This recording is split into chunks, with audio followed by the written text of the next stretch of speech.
We Thank can you. see and hear. Thank you. Thanks. And okay, thank you, Raquel and all the team for inviting me. This will be my talk, Advancements and Challenges in Integrating Artificial Intelligence in Image Processing in a Clinical Setting. And I am César Aceves, an biomedical engineer at the Dimension Lab of the Hospital de la Santa Cruz Sant Pau in Barcelona. And first of all, I'm going to talk to you about our beginning of the Dimension Lab of the hospital.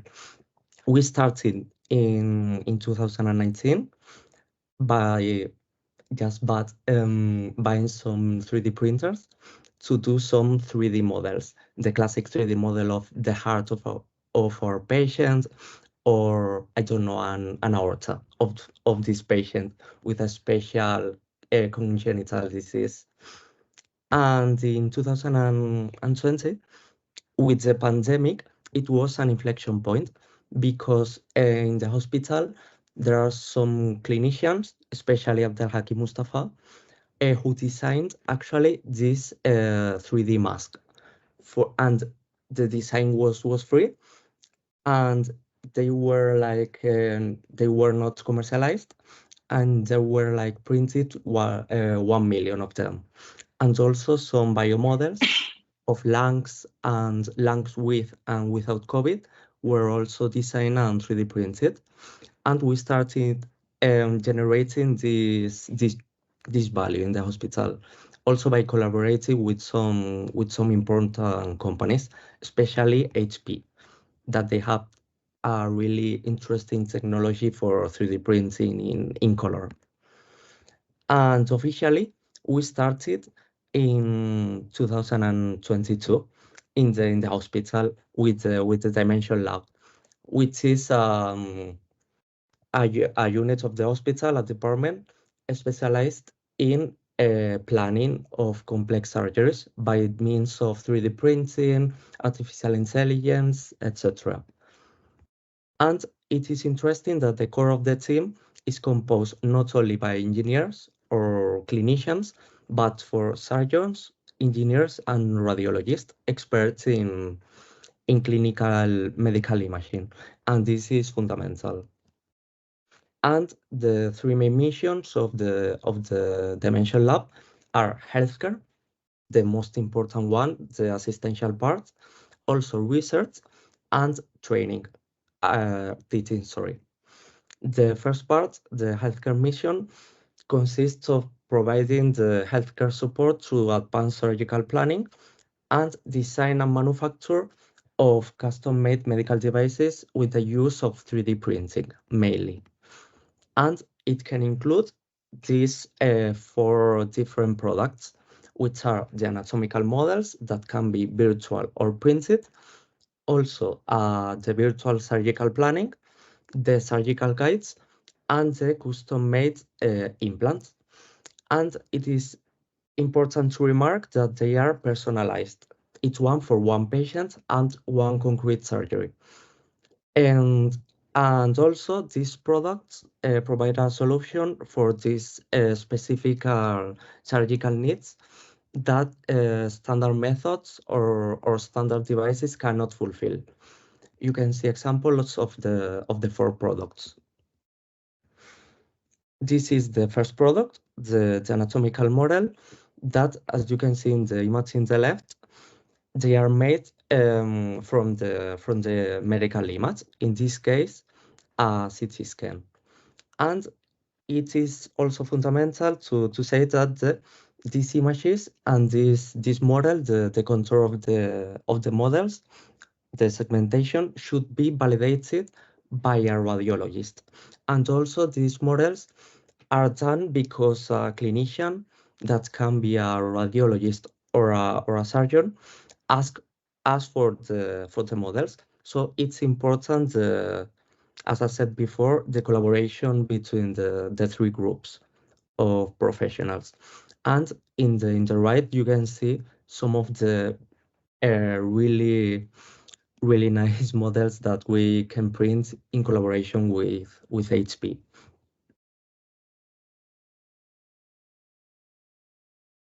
More examples. virtual and 3D printed. In this case, is a sarcoma of the in the leg. In this other case, is a problem in the spine, and it's also marked the correspondence with the vein and the artery, and also with the psoas muscle. And in this case, this is also a model, virtual and 3D printed, which is a defect in the femur head. And also some measurements can be done, such as to measure the volume of the defect in this case. Also, the next step is not only to do the anatomical model, printed or virtual, but to do some advanced planning, surgical planning. In this case, the idea was to do some cardiology, some task in cardiology. I don't remember now which one, but you can see the platform that we use, which is the Mimics from Materialize. In this case, this procedure was shared with the doctors, with the surgeons, and with the radiologist to help them in this particular procedure. The next step to the procedure simulation is the design and manufacture of actual products, actual guides, to help the doctors with this surgical operation. In this case, I can show you some positioning guides and cutting guides. The first one, for example, for the positioning of some screws. In this case, for the RSA, which is the repair shoulder arthroplasty, which required this custom-made guide. And in the right image, you can see some cutting guides for a tumor in the tibia, in the proximal tibia. And we are researching this type of manufacturing ideas because we don't have the license to do these products now, but we are going to have it in like 3 or 4 months. And finally, the final product is the custom-made implants. You can see in the left images a reproduction of the defect in white and yellow, 3D printed, but the next step is to create and design the guides to cut this defect in the tibia, and then the implant that in this case was created by a company, but we aim to design it and print it in the hospital. So we are doing this right now in research, not in actual production of these implants. The next step also is not to do the healthcare mission, or the next mission is the teaching mission, and it has like many parts. For example, we can teach other doctors with simulation of complex surgeries. For example, you can see in the left image a complex surgery, which is the mitral valve replacement that we in the hospital, in collaboration with some companies, we created this simulator that had the skin of the patient and also the heart. The left cavities, the left atrium and the left ventricle, with the mitral valve between them. And this model is not a prototype; it's an actual simulator that is being used for the training of surgeons around Spain and Portugal. And also, as we are clinical engineers, biomedical engineers, we also train some of these engineers in the hospital by means of internships, and also by means of some of letting them do it, so the master's thesis and the bachelor's thesis with us, and also some PhDs in the near future. And this is really, really interesting for them because like 5 years ago, there were no biomedical engineers in that hospital in particular. And now this year we have like 15 doing internships, master thesis and bachelor thesis. And it is really, really helpful for them. And finally, also we are not teaching only the professionals that work with us, but also patients and families. If we had um, one heart of these patients and we give this model, this biomodel to them, it helps a lot to the patient, believe me. If the patient managed to understand well the disease, not only by looking at some images in black and white, but the actual model with the actual size, and the doctor says this and this is the what do you have in the heart, and we're going to do this and this and this procedure. It's really, really, really nice and really helpful for them, and it's one of the best parts of working at a hospital. And also, in the sense of teaching, we have organized some courses, especially this one, the first course in 3D printing and modeling in cardiovascular medicine, in the with the goal of promoting AI and 3D technology, 3D printing, augmented reality, virtual reality, etc. And it was nice because it had like 20, 30 participants from around all Spain. And we are doing this with the help of the Cardiac Society of Spain.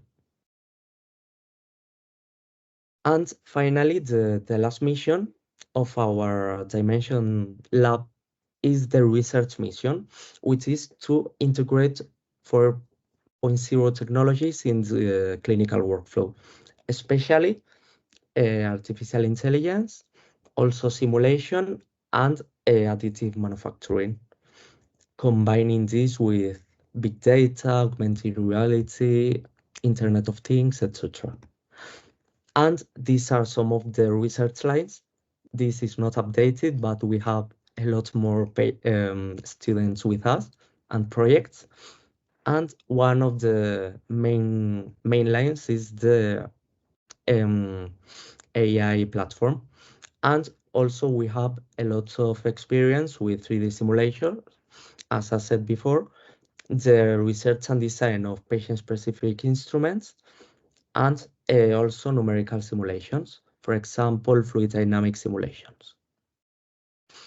And also I want to remark that we are doing this with the help of um, these partners from the private sector, companies like Materialize, Edwards, Vascular, HP, etc. And also some of their hospitals in the Barcelona and the universities in Barcelona, especially the Pompeu Fabra University and the Universitat Politècnica de Catalunya. Regarding artificial intelligence projects, in this talk, I will talk about this mainly. The automated segmentations of coronary arteries, and also prioritization and reporting in coronary artery disease, the automated determination of left ventricular hypertrophy in MRI images, and also some projects of automatic quantification and comparison after some spine surgery. And this will serve me to explain better the challenges and also the things that we have obtained with working with artificial intelligence and what we learned in this travel. The most important thing, or the base, is an artificial intelligence platform. And we had the idea that we had an artificial intelligence platform with data in which the data used for the trainings remains in the hospital. Also, that it allowed to integrate some external AI-based solutions, and it is implemented in the point of care, and also that, of course, enables the training of AI-based algorithms, not only to deploy them, but also to train them with data of the hospital. And for this AI platform, the main building blocks will be Orthanc, XNAT, and OHIF. That, as you can see, Orthanc is like a PACS, an image and data server in the hospital, but more light than the actual hospital PACS. XNAT is a tool made for managing the projects, the AI projects, and OHIF is a medical images viewer, which is web-based, and it's not a software in each PC of the hospital. And the workflow is that from the hospital packs, the image server, some CTs with selected labels will go to our image server, the Orthan one, and it will be managed with the XNAT, and the result and also the AI algorithms will be applied to this image, and the results are shown in OHIF. And in this OHIF also it's with the where the clinical interaction is done. The correction of images, the validation of images, and also the annotation of more images. And the idea is also to have like a continuous training. If the doctor annotates one image, for example, if we have an AI algorithm that segments a heart, the left atriums, and the result is not properly done, we want to enable the clinician to correct this automated segmentation, and it will be done here in this part of the workflow. And for the applications to be integrated in this workflow, some of them are this one instead of research. The automated CCTA image analysis and reporting, determination of left ventricular hypertrophy etiology, automatic quantification of post-surgery muscle loss, and Durasa quantification in minimally invasive laminectomy. And finally, the shared goal of them is to integrate these automated segmentation tools into the clinical workflow. The first project, the automated CCTA images processing project, is basically the idea to segment coronary arteries from cardiac computed tomography and angiography images, because the coronary arteries, if there's a blockage on one of them or an occlusion, the blood flow will be abnormal and it will produce a myocardial infarction, as you can see in the images. Currently, the CCTA image analysis workflow is the one that you can see in the slides. The assessment of the stenosis degree, the narrowing degree and the location is visual. Also, the cholesterol plaque is also visually assessed, and the composition, and the detection of other clinical findings is also manual. And there are some automated solutions, well, semi-automated solutions, but they are not reliable, and they are really different among them. And because of this, the reporting is generally free text in the hospital after the assessment of the images. And the idea is to have a structured report from a predefined form.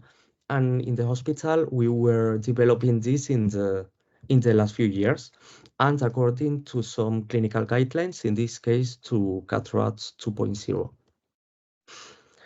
And this process was really problematic because the reporting time for all cases was elevated, including the non-complex ones, meaning that they account for like 60% or 70% of the total cases, the non-complex ones, which were actually the ones that we want to agilize more. And this process was really slow because it was fragmented, was not automatized, and there were not patient prioritization, meaning that it should be interesting to put first the patients with more complex diseases, and in the last place the patients with less complex diseases, the normal ones. And for this, we propose the solution, which consists um, on some blocks. The first one, the image block that are stored in the PAC server. Then they pass through an automatic processing, image processing workflow. And after this, we can do a statistical analysis, visualize this data, and also integrate the data with external simulation modules. And finally, the shared goal is to use the outcome of these blocks into an interface and show to the doctors the results of this analysis, as doctors or clinicians say to ask us if they want, for example, to see the actual lumen of the coronary arteries. We can develop a tool for them, but inside of this workflow. For this, we had to generate a data set, because if we wanted to apply these segmentation algorithms to data in the hospital, the public data sets, which are ASOCA and ImageCast, are not useful, because the images are not done in the same manner that clinicians at the hospital wanted. So we had to generate a data set for this project, meaning to semi-automatize segment the coronary arteries, correct them, and generate the segmentation files, and also to adapt these files to the format of the neural network. We use the NONUNet, which is a really robust segmentation model. And in the first place, we had some segmentation errors, as you can see in these slides, some stops in the segmentations, the external structure segmented, really high training times, some segmented veins instead of arteries, etc. And we aim to overcome all these problems. And the final model that we created for this task, the coronary artery segmentation task, was this one: 2 different units for segmenting the coronary arteries and the pericardial sac. In the pericardial sac, also a connected component analysis, keeping the largest connected component, was applied.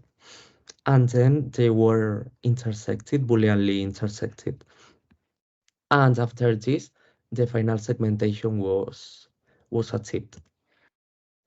And as the segmentation is not the goal, but the goal of this project was, after the segmentation, to simulate some fluids, to see how the coronary arteries of the patients were. A computational fluid dynamic simulation was done, by meshing the segmentation, applied some patient-specific boundary conditions, and then to visualize the results. And for this specific problem, these were the results in terms of velocity, which was physiologically feasible, and also the wall shear stress of the coronary arteries was computed. Why the wall shear stress? Because the idea was to use this in the future in a project in which the progression of disease of atherosclerotic disease, and was the idea to apply these segmentations in order to see how the coronary arteries of the patient or the fluid simulations could predict the formation of these plaques in the future. And this was an example of a project, of AI project in the hospital. We in the future aim to improve this existing database, also the existing segmentation algorithms, and determine the best workflow in terms of speed, performance, interoperability, etc. And also to work on patient prioritization and reporting in order to prioritize patients according to the disease severity, because this is an actual problem that clinicians communicated to us. And also we aim to support them in reporting tasks to patients with low severity and automatically generate the radiological reports. Another project that we are working on, which is also an idea from a clinician, is to automatically identify the left ventricular hypertrophy etiology. We studied 4 different etiologies, which are the ones that you can see in the right, because the left ventricular hypertrophy is a thickening of the left ventricular wall with a really high prevalence for men and for women. And nowadays, the diagnosis is cardiac MRI based. The full cardiac MRI study is more or less 45 minutes. And we thought that only by analyzing the scene sequence without tissue characterization, we could see differences between the different patients.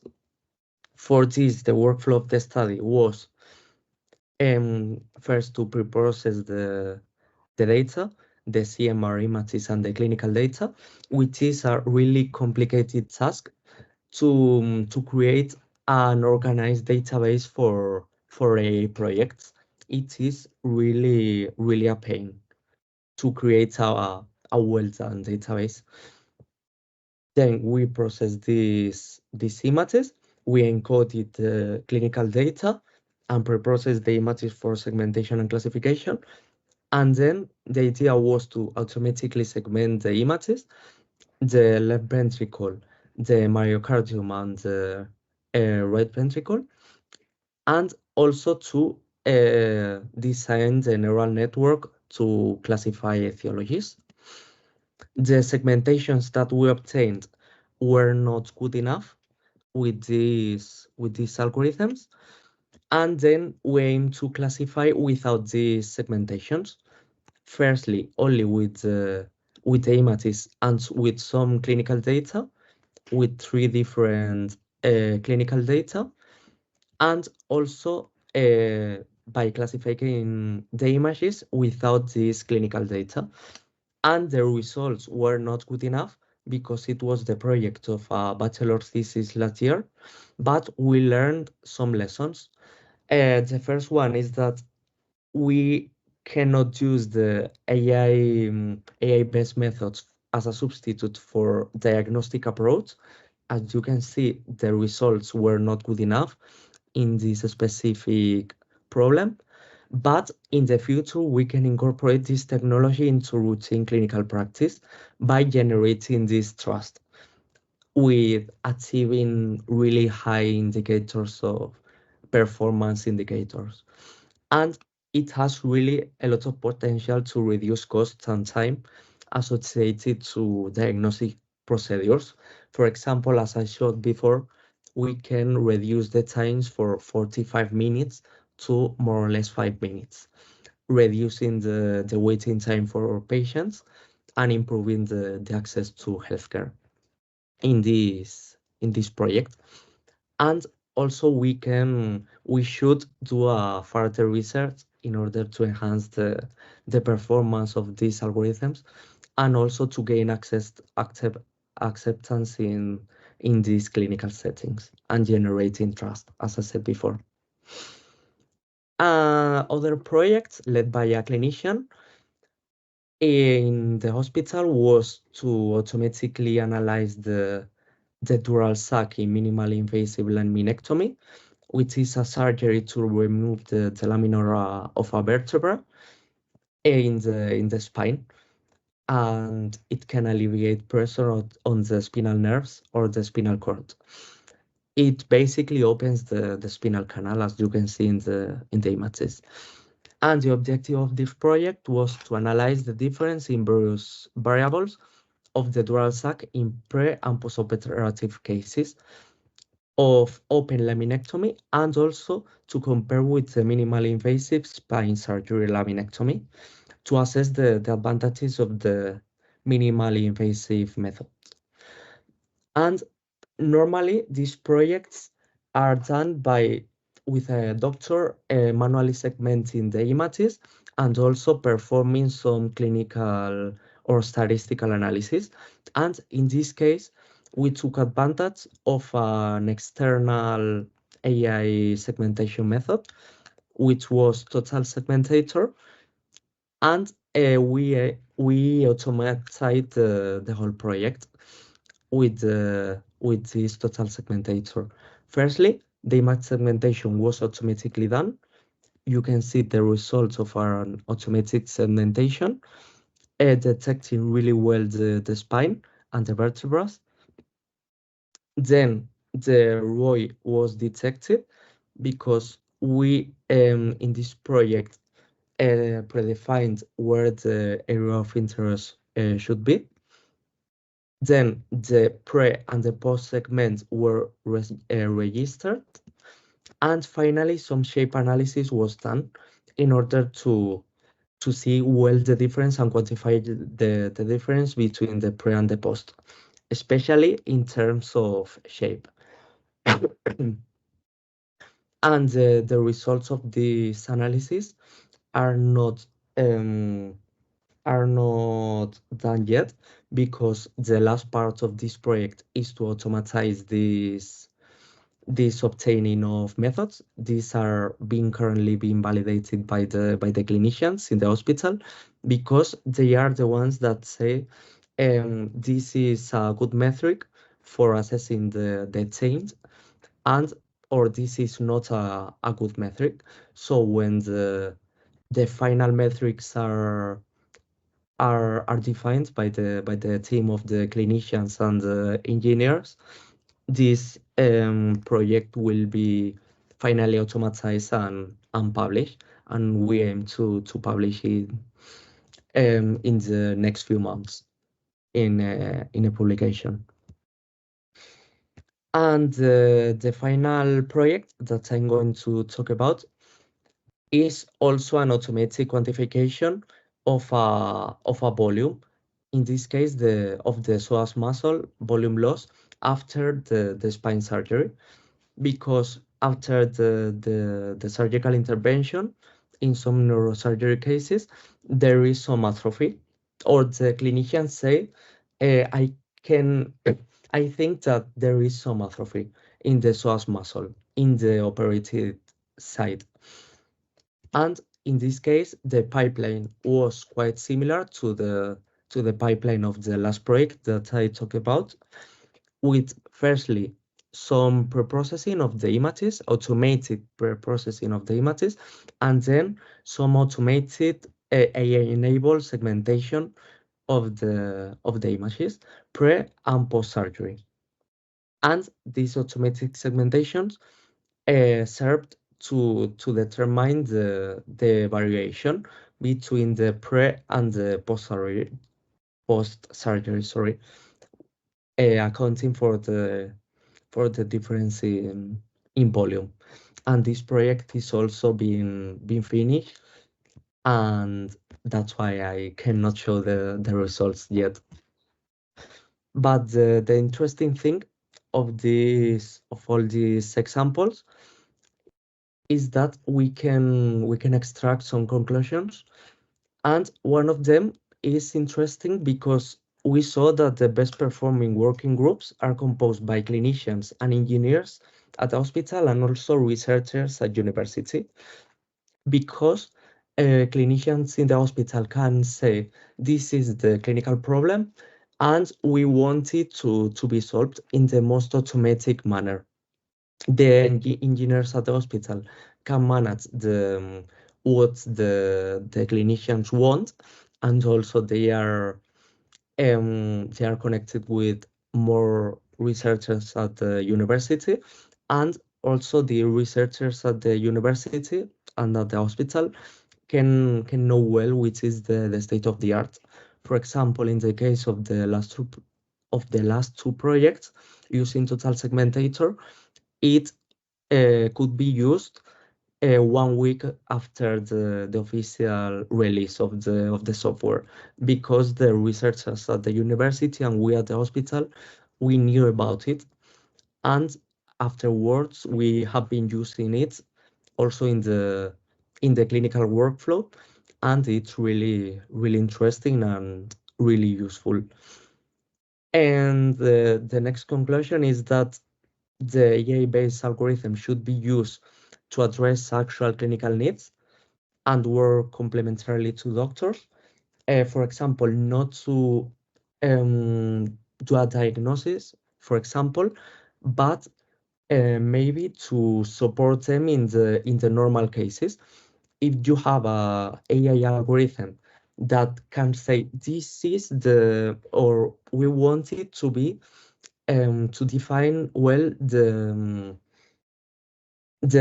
most or the most complex patients, but maybe it is more useful to say, okay, these 50% of cases which are normal, which don't have disease, we can say this seems normal, you can see it later, but the doctors um, the doctors know that it will be 90% true, and it provides a lot of value to clinicians, maybe more than saying this patient is complex and it has a 90% of stenosis.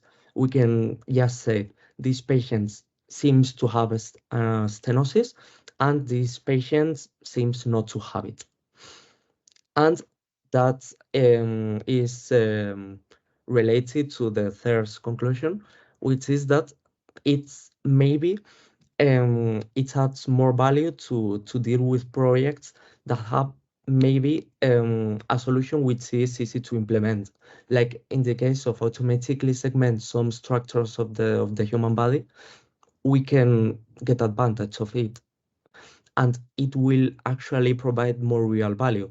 If we see that in the right part of the body um, or in the surgical side of the body, there is actually an atrophy, like in the last project.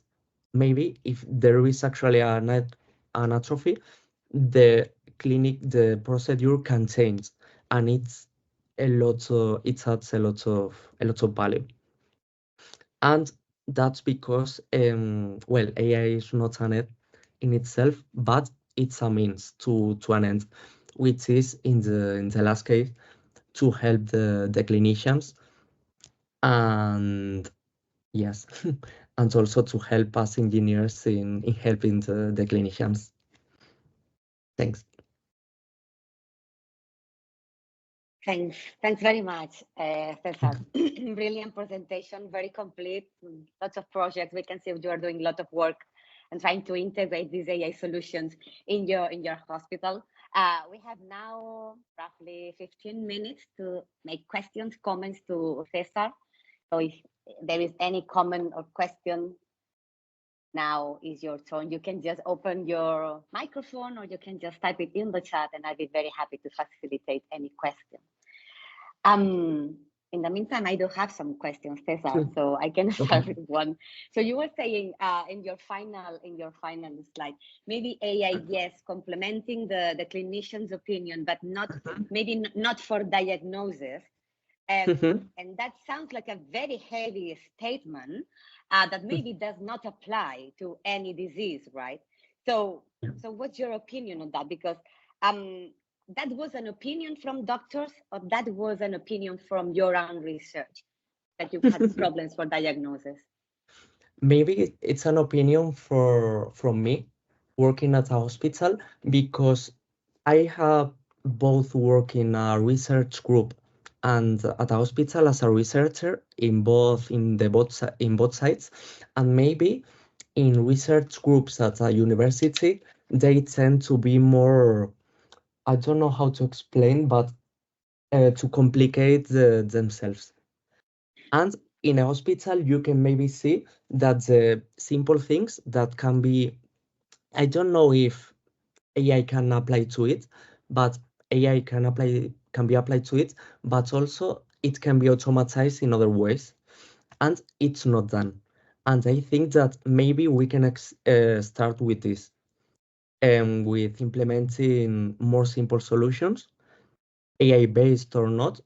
Or for example, in my doctoral thesis that I'm doing right now, the one of the of automatically segmenting the coronary arteries and automatically detect the stenosis level, the narrowing level. Maybe it's more important to doctors to say, okay, there's stenosis, an important stenosis or no stenosis, instead of categorizing into, I don't know, it has 65% of stenosis, so it's in this group, and the treatment should be this one. I was primarily talking about this, that maybe a more simple method is, in some cases, can provide a lot of value.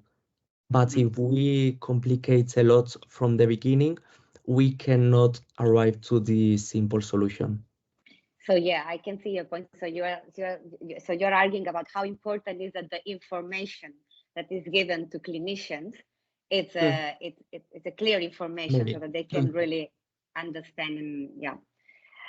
So this is why you are also educating clinicians, as you said, in the understanding and basics of AI. Yeah. Okay, thank you so much. Yeah. Yeah, this is an interesting point also. To educate clinicians is really fundamental, because, for example, a problem that we can see in Barcelona, Catalonia, Spain, is that for us as 3D labs, 3D printing and modeling labs, it's really complicated to enter into a hospital, because clinicians see us as like a menace.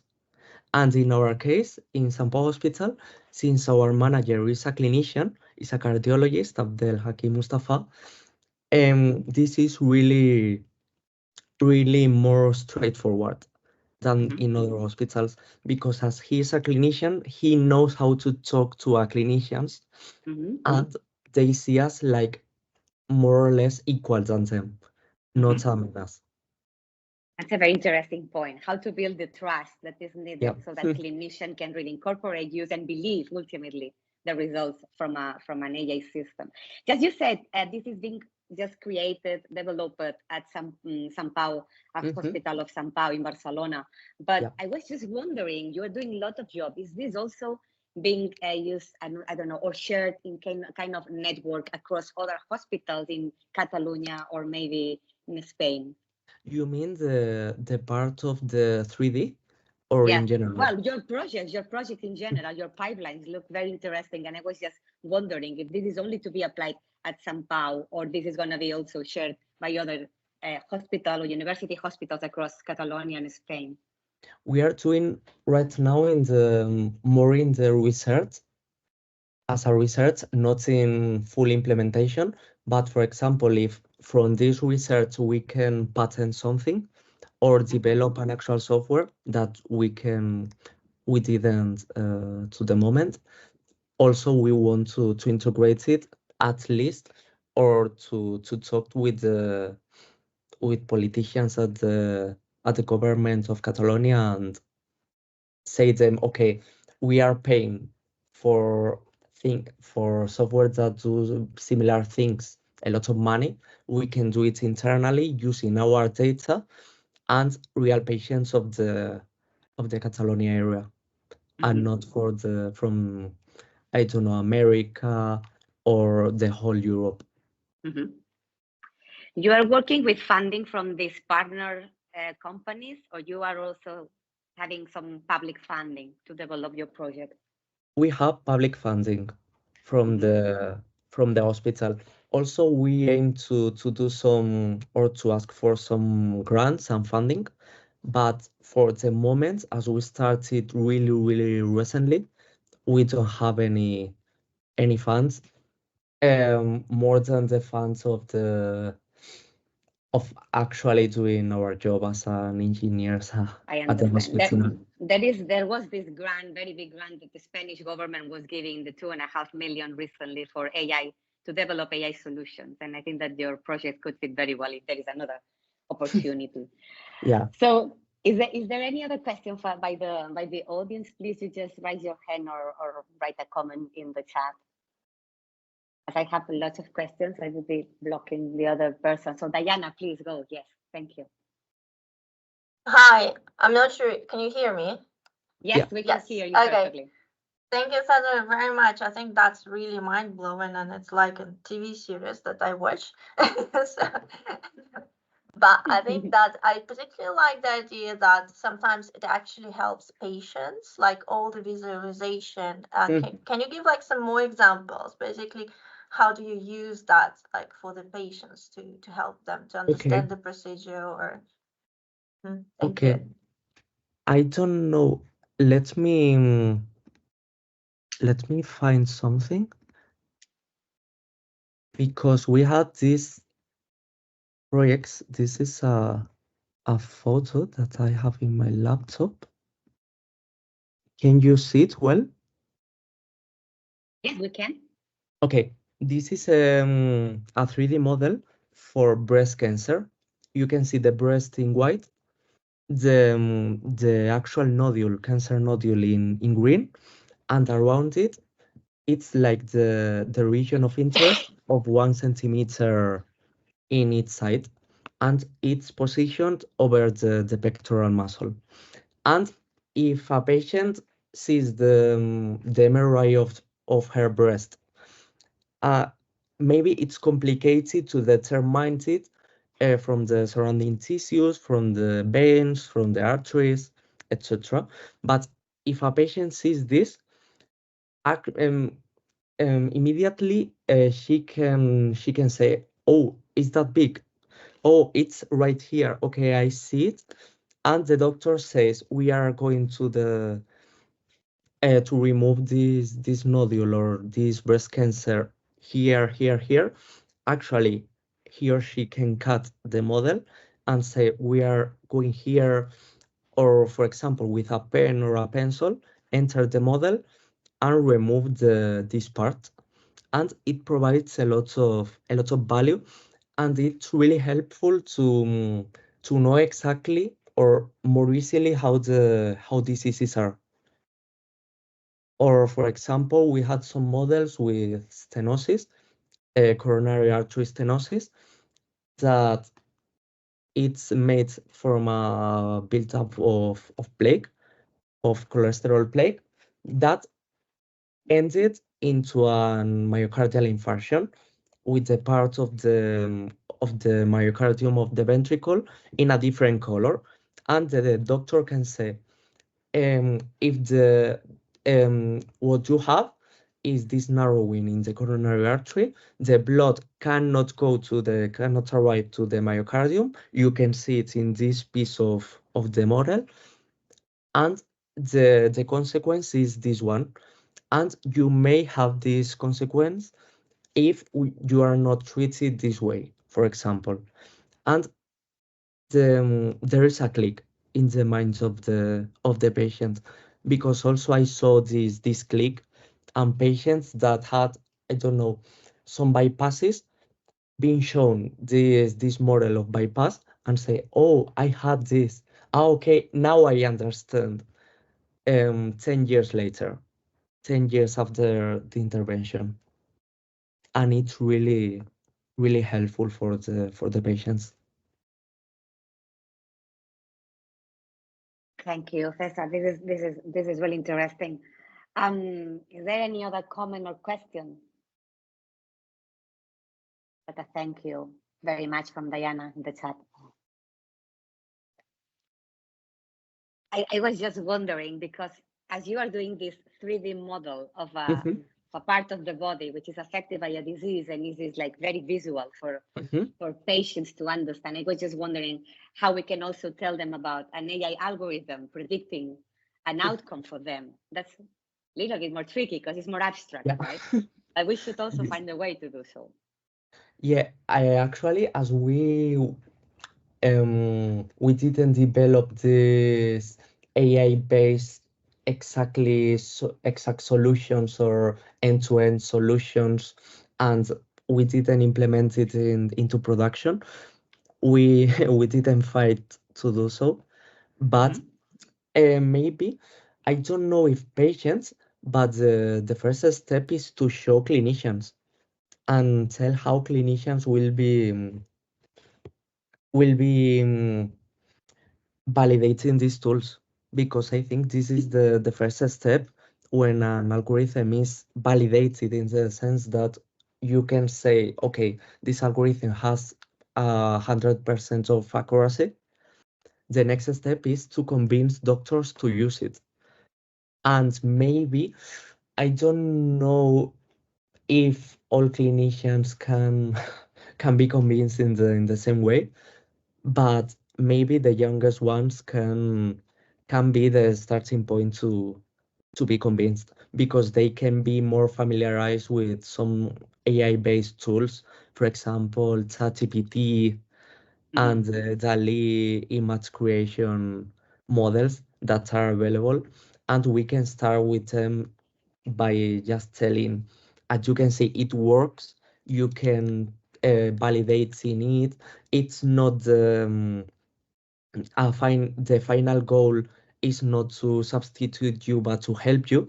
And maybe this is the way to start to generating this trust after it is actually validated by some mathematical metrics. Yeah, that sounds really sensible. Is there any other question? If not, it's now 3 minutes to 4, so we will finish here the seminar today. Cesar, it has been a real pleasure. It has been very, very interesting. Thanks very much for having joined us today. And I hope we can keep in touch. Thank you. And for the rest of the audience, thank you very much for being attending today as well. I hope you have a very nice Easter. And also just telling you that our next meeting will be on the 24th of April. And we will have Taryn Davut from King's College London talking on the uncertainty, awareness, and trust in cardiac deep learning models. Cesar, this should be something that could be of your interest as well, actually. Yeah. So thank you, everyone. Enjoy your holidays if you are having a break for Easter, and see you the next month. Thank you very much. Bye. Bye. Thanks.